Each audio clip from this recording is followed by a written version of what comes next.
from New York, a strategy that is proving to have the most potential yet to defeat health care reform, one that might tear the Democratic caucus apart in the House. A strategy that seeks to deny women access to a specific medical procedure that is not illegal. Just ask the Supreme Court. Our fifth story in the countdown. Have the Republicans finally figured out how to bring down the health care bill? No, they have not.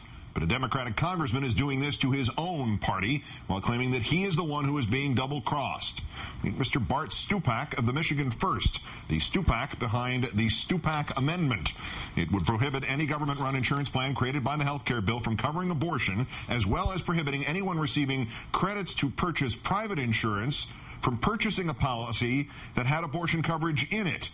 As you might expect, women's rights groups enraged to learn that the House bill passed last weekend has such an amendment in it. Administration officials, including the White House Chief of Staff, Mr. Emanuel, meeting with the head of the National Organization for Women in an attempt to smooth things over. The president's aides also will be meeting with faith groups as health care negotiations continue. Mr. Stupak himself now issuing threats about the course of those negotiations while claiming his threats are not threats. The congressman telling LifeNews.com the other side is playing with fire. If they're going to summarily dismiss us by taking the pen to that language, there will be hell to pay. I don't say it as a threat, but if they double-cross us, there will be 40 people who won't vote with them the next time they need us, and that could be the final version of this bill.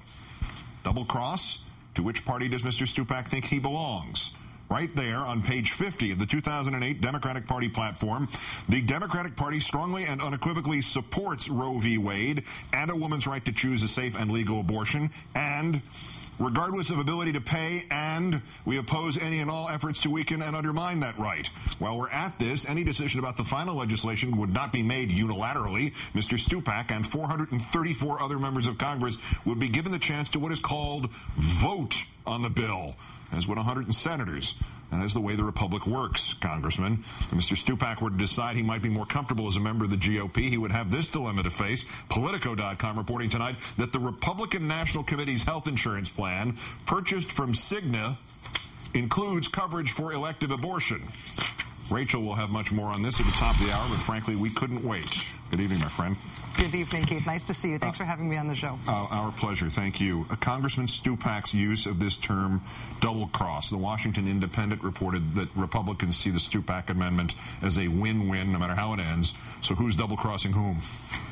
Yeah, Keith, we did some original reporting today on this on my staff in preparation for an interview that I'm going to do on the subject with Ed Rendell. And it turns out that there is absolutely no sign that Congressman Stupak has been double-crossed in any way. There's no sign of any sort of deal that his language, his anti-abortion language, would survive into the Senate. There's absolutely no sign of a deal that he was promised that his anti-abortion language would survive in the conference committee. There's no sign of any sort of deal that he was promised that this would last into the final version of the bill. What he was promised was that he could bring up his amendment and that it would get a vote in the House. That happened. It passed. It's done. Nobody owes him anything. This allegation that he'd be double-crossed if his language doesn't make it into the final bill is completely made up and is complete nonsense on his part. The other odd thing to this, and it's not necessarily nonsense, but I'd love an explanation from you about this if you think you have one. This House meeting with both, or the White House meeting with both the women's advocates groups and faith groups.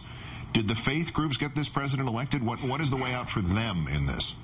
I think that the White House is probably taking both those meetings on both sides of this because it is their style, as you know, to sort of maintain cordial relations with everybody involved here. But I really feel like the president told us what he was going to do. He told ABC News on tape that the final bill here must not change the status quo on abortion rights.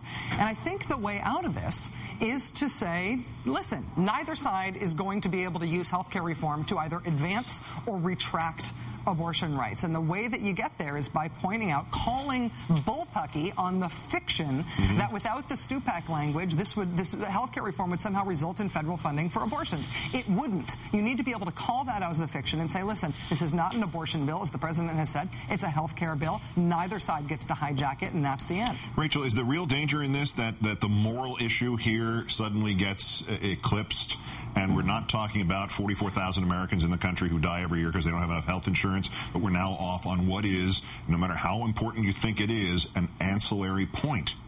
I think for the moment, I think that it is a distraction for the moment, but I think Republicans have screwed this up, actually. Even though this is an inter-Democratic fight, Republicans, like the spokesman for Eric Cantor, have really screwed this up by going on the record and saying, we're really delighted that the anti-abortion language could kill health reform. By Republicans being so overt about that, they've put the focus squarely back on health reform and the fact that this if they try to hijack health reform to make it an anti-abortion vehicle, it does put the whole enterprise at risk, and I don't think people want that. One backdoor thing that's evident in this, and it's part of a big picture point that I don't really get. Whatever you think of it, abortion is legal in this country. If this is Mr. Stupak's calling, if his conscience tells him you've got to stop this, why not fight that fight in the open? I mean, if he feels this way, why not introduce a constitutional amendment, draw up a federal law? Gee, if you could, maybe you could get more conservatives on the Supreme Court than you have now. Isn't a legal half measure sideways, coming in sideways against abortion politically worse than a legal full measure?